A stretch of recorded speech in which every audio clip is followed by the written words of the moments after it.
It's 1939, and the world just slammed a shot of uranium and punched God in the face. In this timeline, every major power wakes up with enough ICBMs to barbecue the moon. That's right, no buildup, no Manhattan Project, and no morals. Stalin's packing plutonium, Hitler's rockets have nuclear warheads, and Tojo's ready to deep fry the Pacific. Will mutually assured destruction bring peace? Huh, I wouldn't bet on it. To explain things further, here's a Balkan LARPer who thinks Fallout was a documentary. Thanks, Nuke Dukem. Yeah, that's your name now, and you don't get a say in it. Welcome to the worst idea I've had since I tried to give Luxembourg a navy. Today we're going to find out what happens when every major country in the world has a big red button at the start of World War II. Yes, rockets, nukes, boomsticks that can erase cities as fast as you delete your latest disaster save. Basically, we're doing Kim Jong-un's vision board, but faster and with more mustaches. Hearts of Iron 4 normally starts in 1936, which is great if you enjoy Civ spamming and trying to fix the Italian Navy, but we're going with 1939. The moment Hitler's already halfway through his Europe speedrun and everyone else is having a collective panic attack. Why? Because starting in 39 means the war kicks off instantly, the AI won't just sit there playing SimCity, and most importantly, the Axis usually wins in 39, which balances our experiment since the Allied camp has more major countries and therefore more nukes. So here's the plan. We'll begin by following the German AI. Fog of war is off so we can see everything. Unless it's an Allied bombing run, which we'll notice once cities start to glow. Occasionally, we might miss nukes flying in Asia and Italy, but no worries, we can play detective as they leave trails we can follow. Alright folks, things are already spiraling out of control. Germany just declared war on Poland, and in an inspired display of restraint, they've immediately begun planning a nuclear strike on Paris. I guess Supersonic Blitzkrieg does make a statement. But before the Germans could press the big red button, France and the UK went full Team America and launched preemptive nukes straight into Vienna and Stuttgart. Honestly, it's a bold strategy. There is no moral high ground to be lost in this scenario. Still, the destruction didn't seem to stop the German advance in the east, and they exacted revenge by leveling Paris. French wine goes nicely with a mushroom cloud. Striking the French capital was a wise choice. I'm sure the Germans will follow it up with something even more brilliant. Actually, never mind. I don't know how the AI decided to nuke the Raj, but maybe someone in Berlin spun the globe and said, that one. Before Poland even fell, the Allies cooked Frankfurt to a crisp. And there appears to be another big fat one aimed at Berlin. That didn't deter the Wehrmacht, however, which gobbled up the Poles and is now planning to barbecue Birmingham.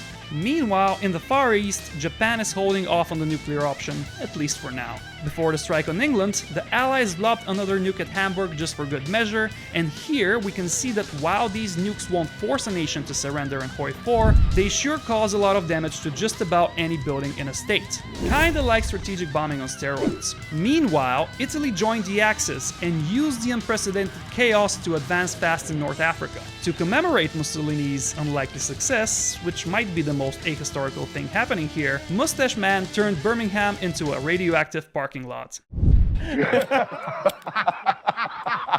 Oh, hang on. Hammond!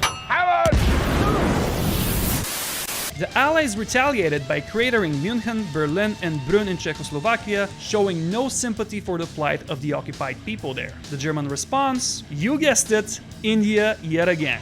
Rome got a taste next. Mussolini was quick to boomerang that favor and blasted Liverpool, while I was busy herding goats in Bulgaria. Undeterred by the death coming from above, the German AI continued its pre-programmed ways and invaded Denmark and Norway, while the Soviets, eager not to be mistaken as peace-loving, sent their hordes Finland way. They did manage to nuke Turku, but their attempt to flatten Tampere ended up with a wee bit of a critical failure. Turns out their nukes are built just like their cars. Meanwhile, 4 more nukes hit their targets in München, Dover, Stuttgart, and Frankfurt.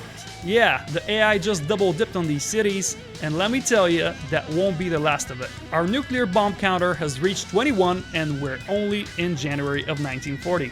I do wonder though, how many Hiroshima-sized nukes would it take for a nuclear winter to happen? 100 nukes? Hell, I've had worse mornings after Taco Tuesday. Now that we press the big red button, it's your turn. Like and subscribe, baby. Thanks, Mr. Dukem, but let's lock in on the video. It appears that the Germans started working on an accelerated timeline as they decided to attack the Low Countries before the snow even melted. They did plan to heat things up with an artificial sun in Amsterdam, but their army conquered the place so fast that the strike got cancelled. Belgium was soon to follow, and the Wehrmacht then sliced through the French countryside like a hot knife through a bull's balls. With the capitulation of the Baguette Boys, it became clear that they were researching thermonuclear bombs, which gave a slight research boost to Germany. And of course, the Germans smashed through 4 countries faster than the Soviets could conquer Finland, which apparently also took 7 damn nukes in addition to their historically atrocious casualty rates. I think everyone bar the Americans will run out of Hulk juice before Barbarossa kicks off, and I might have to do something about it. After the fall of France, the Axis used its numerical superiority and went on a tear by melting Liverpool, Glasgow, London, Sheffield, Ottawa, and Montreal, while the UK managed to strike the pizza capital of the world, Naples.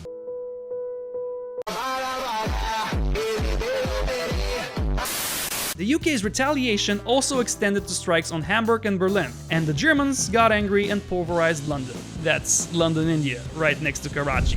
Apparently, Indian street food was declared a WMD, so the Germans followed up by demolishing Delhi and Bombay, or dare I say Bombay. I think at this point the Germans might have nuked India more than France and Britain combined. That AI's got more nukes than brain cells. While the rockets were flying, Italy went on a mission in Greece, and as usual, that didn't pan out well for them. This caused the Germans to intervene and bulldoze through Yugoslavia, but not before trying to give me a seizure with this weird supersonic battle plan change.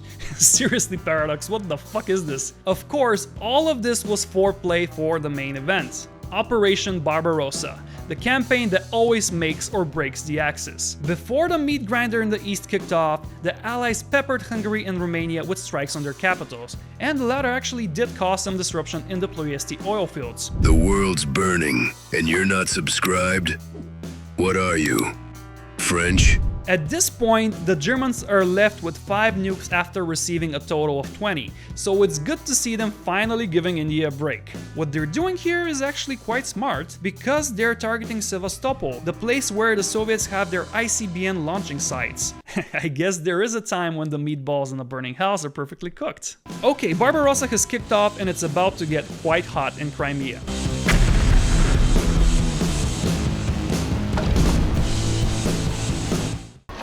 Chickens are blue in the future!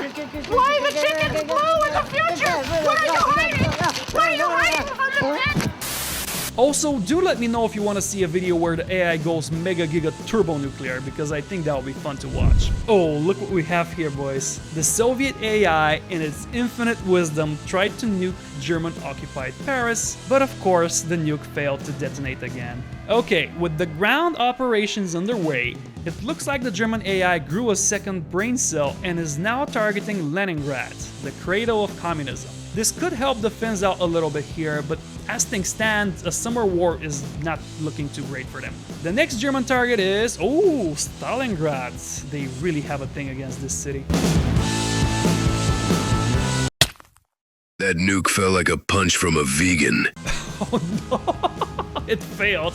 You can't make this shit up. Could this be a sign of things to come? The Axis continued their advance, although it's not quite as successful compared to what happened in real life. Now they're trying to use a more tactical nuke on Kiev, which could lower the defenses of any Soviet division stationed in the city. And while the rocket is flying, the Japanese decided to attack the Philippines, which means that the US and at least 20 more nukes will start raining down on the Axis soon. At this point, the Reich is running out of nukes. Yet, they're making sure Stalin will feel the last salvo because their last target is Moscow. But just as they're about to launch, Vienna is struck yet again. At this point, Vienna's been hit more times than a Paradox bug report. Who knows, maybe the AI is allergic to culture. Oh, and it appears Hamburg is also burning. The Kremlin is now a crater, and the nuke also damaged 7 divisions that were garrisoning the capital.